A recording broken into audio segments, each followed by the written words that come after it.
Hola a todas y todos. Antes de nada, darle las gracias al Consejo General del Trabajo Social y al Colegio Oficial del Trabajo Social de Castilla-La Mancha por la organización de este congreso y por la oportunidad de poder presentar el trabajo que hemos realizado. Bueno, soy Brogan Ribolois, miembro del Grupo de Estudios del Trabajo Social, Investigación y Transferencia de la Universidad de Vigo, y junto con otras compañeras venimos a presentar este trabajo que hemos titulado Evolución de la promoción de la vida independiente en el sistema para la autonomía y la atención a la dependencia, un análisis a propósito del COVID-19, es decir, vamos a centrarnos en cuáles han sido los efectos del coronavirus sobre las personas con diversidad funcional, con discapacidad y las prestaciones más específicas para ellas dentro del sistema para la autonomía y atención a la dependencia. Decir antes de nada que precisamente este colectivo, las personas con discapacidad, con diversidad funcional, han estado la tónica habitual a lo largo de toda la historia. Tradicionalmente ha sido la marginación y la discriminación hacia ellas. Ha habido diferentes modelos de comprensión de la discapacidad. Partimos de la antigüedad del modelo de prescindencia, que tenía una carga religiosa importante, parecía que eran pues casi personas demoníacas o que tenían castigos divinos y por lo tanto pues de alguna manera podríamos decir que serían los curas los que determinaban quién tenía una discapacidad y quién no prácticamente, ¿no? Posteriormente se avanzaba y dejábamos atrás la religión para irnos a la ciencia y concretamente a la ciencia médica, a la medicina, y entonces pasaban a ser los facultativos las personas que estaban habilitadas o capacitadas para poder determinar quién tenía una discapacidad y quién no. Al final todo estaba dentro de la persona, ¿no? Las personas eran incompletas, las personas no tenían las posibilidades de poder realizar las mismas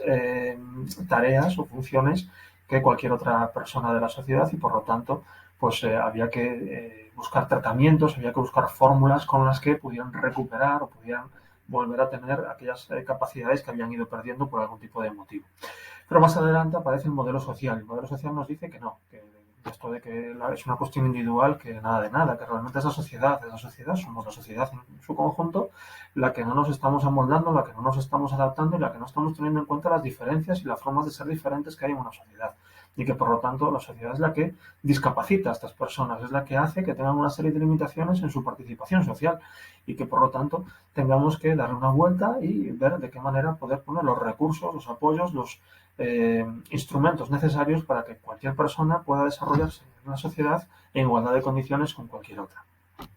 Además, podríamos profundizar un poco más y en el siglo XXI aparece el modelo de la diversidad, especialmente aquí en España, a través del Foro de Vida Independiente y Libertad, que realmente lo que hace es poner precisamente en conjunción la dignidad y la libertad de la persona para poder decidir y vivir sus propios proyectos vitales, ¿no? Y de algún modo esto nos lleva a todo ello a enlazar tanto el modelo social como el modelo de la diversidad con el movimiento de vida independiente, que fue un movimiento que surgió por parte precisamente de las personas con discapacidad en Estados Unidos en el siglo XX, a principios de los años 60, mejor dicho,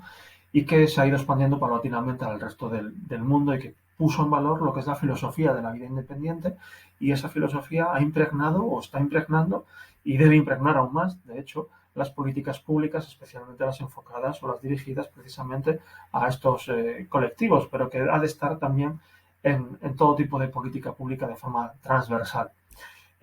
Además, esto nos lleva a una confusión que ha sido más o menos intencionada a lo largo del tiempo, por la cual se asemejaba la autonomía funcional, a poder realizar una serie de actividades por uno mismo, y la autonomía volitiva y moral, la capacidad de poder decidir qué es lo que quiero hacer en mi vida, qué es lo que quiero hacer en un momento determinado y cómo quiero hacerlo y en base a qué valores morales lo decido hacer, ¿no? Y esta confusión, la digo, intencionada o no, es la que ha llevado en muchos momentos a la institucionalización de muchas personas con discapacidad, con diversidad funcional, que realmente eran plenamente autónomas para decidir sobre sí mismas, pero que no tenían la capacidad para realizar algún tipo de actividad concreta por ellas mismas, y necesitaban algún instrumento de apoyo, alguna ayuda. A nivel normativo podríamos irnos a la Constitución Española, el artículo 49, la LISM y la LIENDAO, pero nos vamos a centrar en la Convención de la ONU sobre los derechos de las personas con discapacidad, que se aprobó en el año 2006 y que se ratificó en España en el año 2008 y que lo que hace es, de alguna manera, aportar una accesibilidad a los derechos humanos y a los derechos fundamentales que toda persona tiene reconocida. Es decir, se trata de una convención que no reconoce nuevos derechos, sino que lo que hace es decir, vamos a ver, existen una serie de personas, un colectivo que tiene unos derechos reconocidos, pero que por sus características no están teniendo acceso a ellos. Vamos a poner las herramientas y los instrumentos necesarios para que esto pueda ser así. Entonces, esta convención, por ejemplo, en su artículo 19, recoge precisamente el derecho a una asistencia personal, que es una de las cuestiones, una de las prestaciones que el movimiento de vida independiente considera que son básicas para desarrollar sus proyectos de vida. Bueno, en el año 2011 esta convención se incorpora a la normativa española y en el año 2013 se aprueba un texto refundido de la Ley General de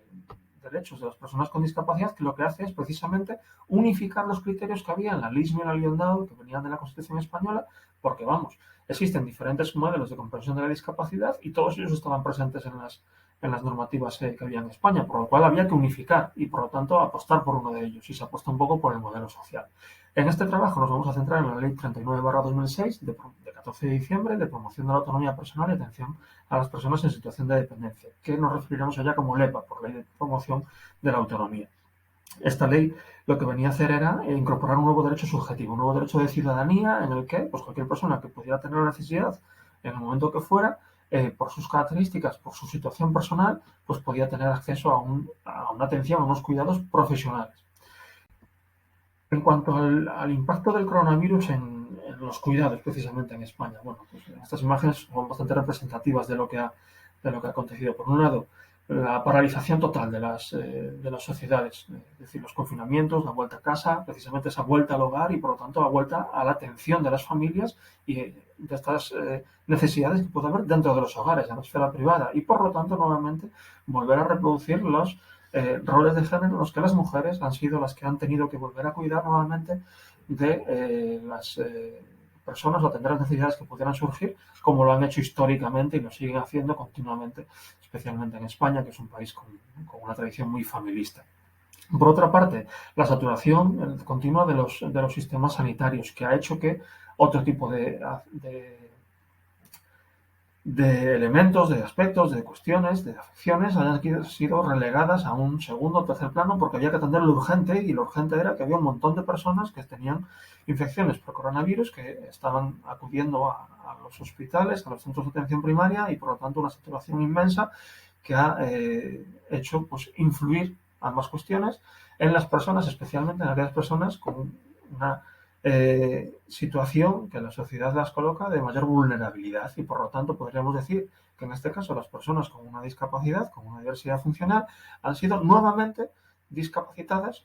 por la propia sociedad, es decir, las ha vuelto a colocar en un segundo o tercer lugar porque ha tenido que atender otras cuestiones más urgentes y no las que podían tener ellas. Aparte, no solo esto, sino que hay estudios como por ejemplo el de la Fundación 11 que dicen que precisamente el coronavirus ha afectado especialmente en diferentes ámbitos de la vida a las personas con diversidad funcional, por lo tanto son cuestiones a tener en cuenta. Y en todo esto, ¿cuál es el rol del trabajo social? Pues ya Jane Addams y Mary Risman, las pioneras del trabajo social, identificaban una serie de colectivos que estaban situados en una situación de mayor vulnerabilidad por la propia sociedad, entre ellos precisamente las personas con discapacidad. Para todo esto, ¿qué pasa? Que la disciplina lo que tiene que adoptar es un posicionamiento profesional ético-político de tal manera que incluya la filosofía de vida independiente en su praxis profesional, en su día a día y que la lleve a la práctica. ¿Y cómo se lleva a la práctica también, además? Pues el trabajo social lo lleva a la práctica también como un brazo técnico de la política. Las políticas que se desarrollan, las políticas que se diseñan y se implementan van a tener que pasar por nosotras y por nosotros. Somos precisamente un brazo ejecutor de esas políticas y por lo tanto tenemos que estar presentes en todo el proceso de diseño, de implementación, de desarrollo y de evaluación de las mismas para poder irlas modificando y transformando en función de las necesidades que la sociedad pueda tener y los colectivos específicos puedan tener. Este coronavirus, esta pandemia, nos ha situado además de forma obligada como un dique de contención frente a las brechas que se iban acrecentando frente a las desigualdades que se iban ampliando y que ya veníamos arrastrando de antes. Entonces, frente a esa situación de dique de contención, tenemos que posicionarnos en una dirección en la que visualicemos las oportunidades y vayamos a enfocar esas oportunidades de cara a poder facilitar un mayor peso específico de estas poblaciones, de estos colectivos, en las políticas que les afectan y por lo tanto que tengan la capacidad de una mayor participación ciudadana y que todo esto sirva para consolidar derechos sociales, derechos como precisamente los que están reconocidos en la LEPA, pero que realmente vemos o veremos ahora que nada más lejos de la realidad, precisamente lo que tiene que ver con la promoción de la vida independiente. ¿Qué metodología hemos seguido? Bueno, pues hemos acudido a datos secundarios en dos vertientes. Por un lado, una revisión literaria, un análisis de la literatura, especialmente con las palabras clave del trabajo social, de dependencia, de autonomía personal y de COVID-19 y ver un poco qué es lo que estaba aconteciendo en la literatura más reciente. Y por otro lado, acudir a los datos estadísticos del Inserso sobre precisamente el SAAD, el Sistema para la Autonomía y Atención a la Dependencia. A partir de aquí hemos podido determinar cuál ha sido la influencia del coronavirus en las prestaciones y servicios de este sistema y cómo esto afecta a las personas con discapacidad o con diversidad funcional. ¿Cuál es la imagen del sistema? ¿Cuál es la imagen del SAAD? Pues nos vamos a centrar posteriormente en la prevención de la dependencia y promoción de la autonomía personal, este servicio que se colaba aquí en primer lugar con un 4,18% en diciembre de 2019 y que a diciembre de 2021 cierra con menos de un 4%, un 3,96%, y en la prestación económica de la asistencia personal, que aparece abajo de todo en un 0,56% en diciembre de 2019 y con un 0,54% finalmente en diciembre de 2021. Pero por el medio otros elementos, por ejemplo, la prestación económica de cuidados familiares, justo encima de la asistencia personal. Hablamos de que la LEPA lo que quería era profesionalizar, desfamiliar los cuidados y en cambio esta prestación es la que tiene pues, el mayor peso específico dentro del SAAD aún a día de hoy y ha aumentado hasta un 30,75%, incluso llegando a tener un 31,57% en diciembre de 2020 o 31,59% en marzo de 2021. Lo que sí que se ve es que a partir de marzo del 2020 se nota el efecto en prácticamente todas las prestaciones, especialmente en aquellas como los centros de día, la atención residencial, que acusan bajadas importantes y que luego van poco a poco recuperando o intentando empezar a recuperar sus posiciones. Recuperan en usuarios, pero sí que es cierto que a nivel porcentual bajan porque la teleasistencia y la ayuda a domicilio ganan un peso específico importante. Es decir, la atención en el domicilio empieza a ganar un peso que antes no estaba teniendo. En cuanto a las propias... el servicio de prevención de la dependencia y promoción de la autonomía personal, pues vemos que son servicios bastante residuales, hablábamos de un 4% aproximadamente. Vemos que hay hasta 7 comunidades autónomas que están en el entorno del 0 y el 5%, que solo hay 2 que están por encima del 20% y que las demás se sitúan en unos entornos entre el 5 y el 15%, pero que según va evolucionando el tiempo con la pandemia, pues la situación va a peor realmente. Aquellas que estaban entre el 10 y el 15 pasan a tener entre un 5 y un 10. Baleares parece como que desaparece porque realmente es la única que mejora un poquito y se sitúa entre el 10 y el 15, pero luego vuelve otra vez hacia atrás y se quedan en el 5 y el 10, con lo cual la tónica habitual es que pues no hay estos servicios o no tienen un peso específico en las distintas comunidades autónomas y por lo tanto las personas con discapacidad de diversidad funcional no están viendo atendidas sus necesidades de apoyo para la autonomía personal y la vida independiente. En cuanto a la asistencia personal, pues más de lo mismo, pero quizás aún peor, porque hablábamos de un 0,56% y un 0,54% en diciembre del 2021. En este caso acompañamos además los datos absolutos, porque claro, no basta con decir que hay que la mayor parte de las comunidades tienen entre 0 y 50 prestaciones reconocidas de asistencia personal. Es que tenemos a diferentes comunidades autónomas, Extremadura con 0, Canarias con 0, Baleares con 0, Aragón con 0, La Rioja con 0, Cantabria con 0, que realmente no tienen directamente ningún tipo de asistencia personal. Por lo tanto, este derecho está siendo totalmente limitado y restringido a las personas que tendrían que tener esa opción para poder desarrollar sus planes de vida independiente.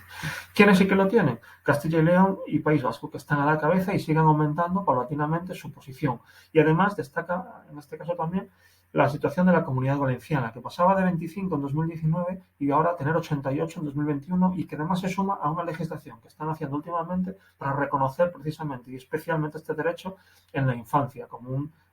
una profesión de apoyo para la infancia muy importante que incluso ha tenido ahora acceso a los centros educativos. También decir que Castilla y León precisamente es uno de los elementos en los que más se está trabajando. De hecho, si se analiza la asistencia personal en la edad, entre las edades de escolaridad obligatoria, pues es Castilla y León la que tiene más de un 60% de asistencia personal en esa franja de edad. Así pues, las conclusiones. Ha habido fluctuaciones diversas en las distintas prestaciones y servicios del SAAD, pero se acrecienta la situación de partida, es decir, las de promoción de autonomía personal y vida independiente se reducen, con lo cual siguen cada vez siendo teniendo menos peso específico, quedando más insignificantes dentro de lo que es el SAAD.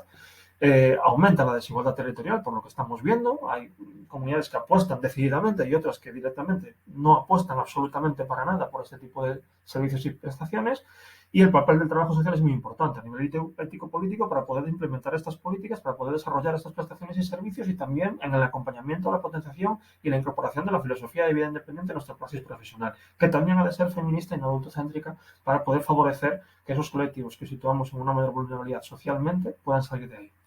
Y esto es todo. Muchas gracias por vuestra atención y aquí tienen nuestros datos de contacto por si quieren hacernos alguna sugerencia, alguna cuestión relacionada con el trabajo o con cualquier otra cuestión que quieran.